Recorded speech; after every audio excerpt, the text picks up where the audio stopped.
माझं नाव पल्लवी आहे. माझं लग्न होऊन 3 वर्षे झाले. माझा नवरा कामानिमित्त दुसऱ्या शहरात असतो आणि तो 2-3 दिवसांनंतरच घरी येतो. घरात माझ्यासोबत माझा छोटा दीर देखील राहतो.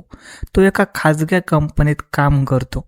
माझा दीर एकदम हसतमुख आणि मदत करणाऱ्या स्वभावाचा आहे. त्याला मी जे काही काम सांगते ते तो आवडीने करतो. तो घरी आला की घराचं वातावरणच बदलून जातं. माझा नवरा घरी नसल्यामुळे मला कुठे बाहेर जायचं असेल तर मी दिराला सोबत घेऊन जाते. घरातलं काही सामान आणायचं असेल तर मी त्याच्यासोबतच मार्केटला जाते. आमच्या घरात एक कामवाली बाई होती जी भांडी आणि कपडे धुण्याचं काम करत होती. स्वयंपाक मी स्वतःच करत होते. ती बाई सोसायटीतल्या सगळ्यांच्या घरी काम करायची, पण काही दिवसांपासून ती आजारी पडली आणि कामावर आलीच नाही. त्यामुळे घरातलं सगळं काम आता माझ्यावर आलं. दिवसभर घरातल्या कामात मी व्यस्त होते. खरं तर मला जास्त काम करण्याची सवयच नव्हती. माझ्या माहेरी मी फारसं काम केलं नव्हतं, कारण आईने कधी मला काम करायला लावलंच नव्हतं. त्यामुळे आता हे सगळं काम करायला मला खूप कठीण वाटू लागलं होतं. एके दिवशी माझा दीर कामावरून घरी आला. त्याच वेळी मी सुकलेल्या कपड्यांची इस्त्री करायची तयारी करत होते. त्या दिवशी मी खूप थकले होते, पण तरीही काम लवकर आटोपण्याचा प्रयत्न करत होते. दिराने माझा थकलेला चेहरा पाहिला आणि तो माझ्याजवळ आला. त्याने माझ्या हातातलं काम शांतपणे घेतलं आणि माझ्याकडे बघून हसत म्हणाला की वहिनी, तुम्ही थोडी विश्रांती घ्या, मी हे कपडे इस्त्री करून देतो. मी थोडीशी अवघडलेली होते, पण त्याच्या मदतीने मला खूप हायसं वाटलं. त्याच दिवशी मी माझ्या दिराला एक नवा सखा मित्र म्हणून पाहिलं. एक असा मित्र जो नेहमीच मदतीला धावून येतो आणि मला समजून घेतो. संध्याकाळचं स्वयंपाकाचं काम मी पूर्ण केलं होतं. फक्त कपडे इस्त्री करायचे बाकी होते. जेवणासाठी तयारी करत असताना माझा दीर म्हणाला, वहिनी, मला खूप भूक लागली आहे. आधी आपण जेवण करू आणि मग मी तुम्हाला कपड्यांना इस्त्री करण्यास मदत करतो. मीही त्याची गोष्ट मान्य केली आणि आम्ही जेवायला बसलो. जेवण करताना आमच्यात काही गप्पा सुरू झाल्या. माझ्या दिराने मला विचारलं, वहिनी, दादाचा फोन आला होता का? मी उत्तर दिलं, हो आला होता. ते 2-3 दिवसात घरी येणार आहेत. हे ऐकून अचानक त्याच्या चेहऱ्यावर निराशा पसरली. मी विचारलं, काय झालं? तुम्ही असे गप्प का झालात? त्याने नकारार्थी मान हलवली आणि म्हणाला, काही नाही, असं सहजच विचारलं. जेवण झाल्यावर मी सगळं आवरलं आणि कपडे इस्त्री करण्यासाठी तयार झाले. तेव्हा माझा दीर म्हणाला, वहिनी, तुम्ही नका करू, मी करतो इस्त्री. असं म्हणत त्याने माझ्या हातातून इस्त्री घेतली आणि कपडे इस्त्री करण्यास सुरुवात केली. कपड्यात माझा ब्लाऊज देखील होता. त्याने तो ब्लाऊज इस्त्री करण्यासाठी घेतला आणि त्यावेळी मला खूप अस्वस्थ जाणवली. मी म्हणाले, भाऊजी, ती राहू द्या, साडीची इस्त्री करा. पण त्याने आग्रहाने ब्लाऊजची इस्त्रीसुद्धा केली. सगळं काम झाल्यावर मला खूप थकल्यासारखं जाणवलं.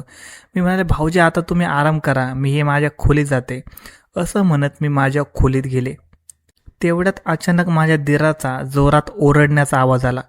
मी धावत त्याच्या खोलीत गेले. तो बेडवर पडलेला होता आणि त्याला त्रास होत होता. मी विचारलं, भाऊजी, काय झालं? तुम्ही एवढे जोरात का ओरडलात? तो म्हणाला, माझ्या छातीत खूप दुखत आहे, कृपया माझ्या छातीची मालिश करून देता का? रात्र झालेली होती, त्यामुळे मी देखील खूप घाबरले होते. मी पटकन बाम घेतला आणि त्याच्या छातीला चोळू लागले. जशी मी त्याच्या छातीला चोळू लागले तसं त्याला बरं वाटलं. मी विचारलं की आता बरं वाटतंय का? तो म्हणाला, हो, पण तो थोडा वेळ इथेच थांब ना, अजून दुखलं तर. मग मी थोड्या वेळासाठी तिथे खुर्चीवर बसले आणि मला केव्हा झोप लागली हेच कळलं नाही. जेव्हा जाग आली तेव्हा मी पाहिलं की माझ्या दिराच्या बेडवर मी झोपलेले होते आणि माझी साडी पूर्णपणे सुटलेली होती. माझं शरीर जाड झालं होतं. मी पटकन उठले, सांडे गुंडाळली.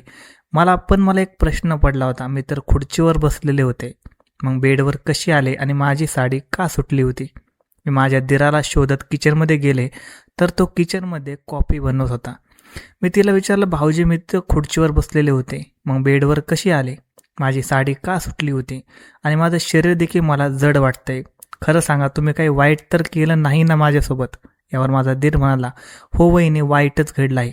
जेव्हा तू खुर्चीवर झोपली होतीस तेव्हा मला वाटलं की तुझं शरीर जड होईल आणि तुला वेदना होतील, म्हणून तुला बेडवर टाकलं. मी तुझ्या शेजारी झोपलो, पण मग मला कसं कळलंच नाही आणि मी माझ्यावरचा ताबा गमावला. मी त्याला थांबवून विचारलं, थांबा भाऊजी, हे सगळं खरंच झालंय का?